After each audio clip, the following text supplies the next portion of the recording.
As origens de um ícone. No coração da América do século XIX, em 19 de março de 1848, nasceu Wyatt Barry Stapp Earp, na cidade de Monmouth, Illinois.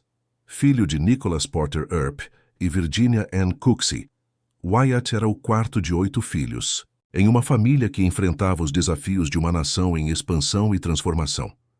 A infância de Wyatt foi marcada por constantes mudanças. A família Earp migrou por diversos estados, incluindo Iowa e Califórnia, em busca de melhores oportunidades.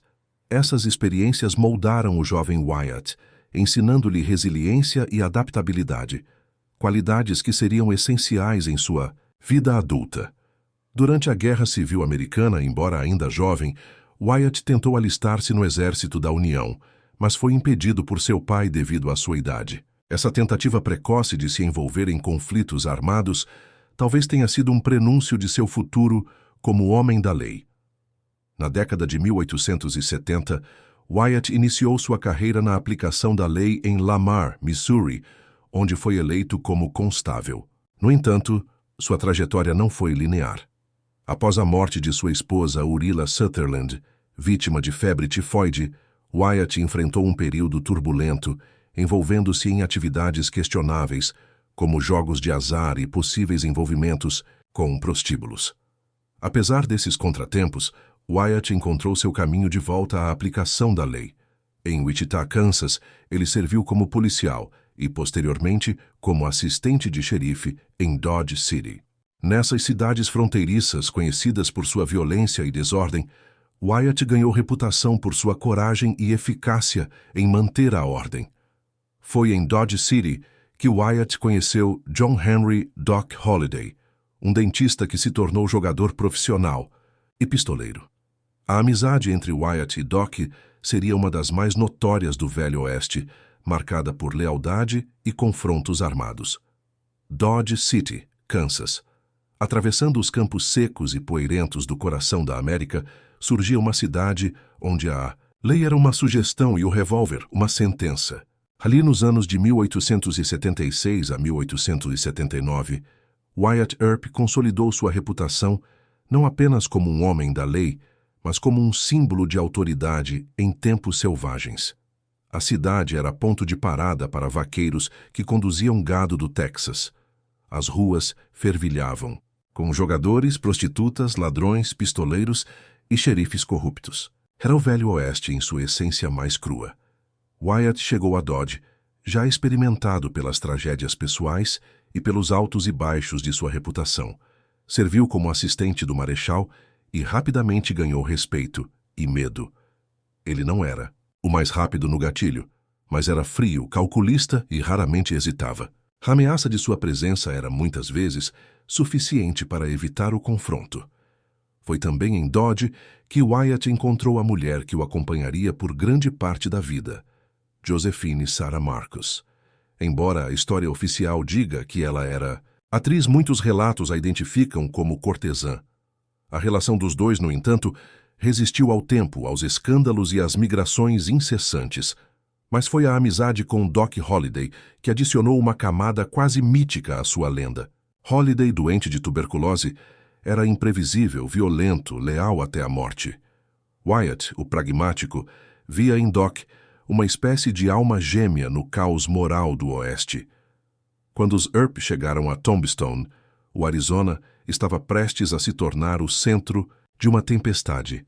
A cidade rica em prata atraía não apenas mineradores e comerciantes, mas também uma fauna de foras da lei, especuladores e justiceiros à margem da legalidade.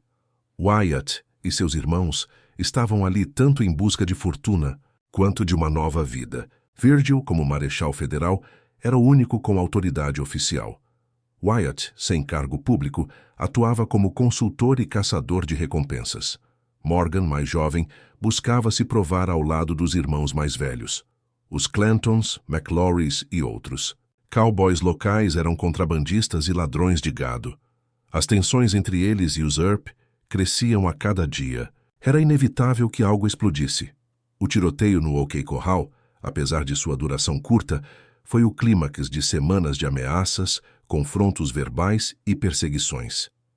Não foi uma defesa espontânea, como muitos pensam, mas uma resposta tensa a uma série de eventos premeditados. 30 segundos de tiros, fumaça e gritos. 3 mortos.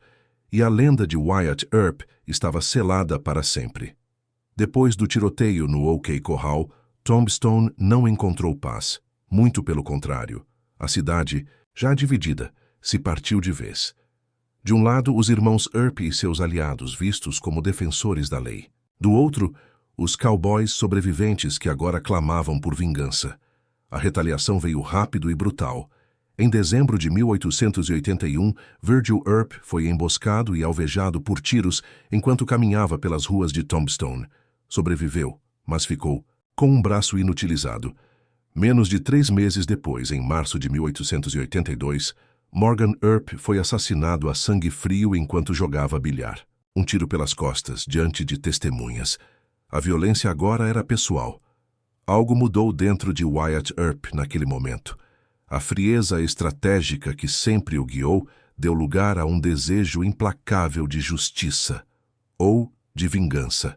Com a autorização do xerife federal Crowley Dake, ele formou um grupo armado e saiu em perseguição aos responsáveis pela morte de Morgan.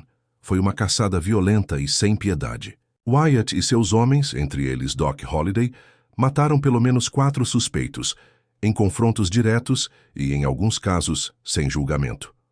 Um dos alvos, Curly Bill Brocius, morreu num tiroteio à beira de um rio.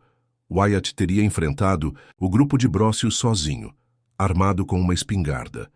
Disse que matou o fora da lei com um tiro a queima-roupa, mesmo sob fogo cruzado.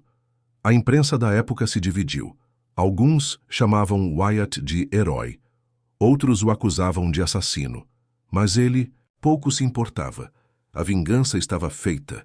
Tombstone, por sua vez, nunca mais seria a mesma. Depois da cavalgada da vingança, Wyatt Earp tornou-se um homem marcado. Sem apoio oficial e com inimigos em todos os cantos do Arizona, decidiu partir. Começava então a fase errante de sua vida, uma odisseia que duraria décadas. Wyatt, sempre acompanhado por Josephine, vagou pelo oeste americano, Colorado, Califórnia, Nevada e até o Alasca. Onde havia promessas de ouro, ele ia. Atuou como segurança de minas, dono de salão, operador de cassino e até como agente da lei em pequenas cidades, sempre oscilando entre a legalidade e os limites da moral. Na cidade de Nome, no Alasca, no auge da corrida do ouro, Wyatt montou um salão próspero. Mas também colecionou processos por jogos ilegais. Seu nome ainda carregava peso, para o bem e para o mal. A década de 1920 trouxe consigo a modernidade, os carros, os filmes e a ideia de que o Oeste selvagem era uma história distante. Mas para Wyatt Earp, já com mais de 70 anos, os ecos daquele mundo ainda ressoavam. Ele e Josephine haviam se estabelecido em Los Angeles numa casa modesta, cercados por memórias, troféus de batalhas e recortes de jornais antigos.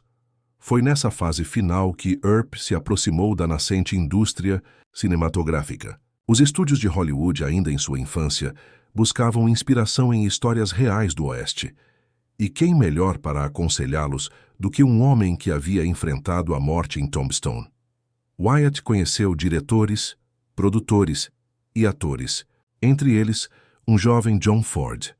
Dizem que o famoso ator de faroestes William S. Hart era seu amigo pessoal.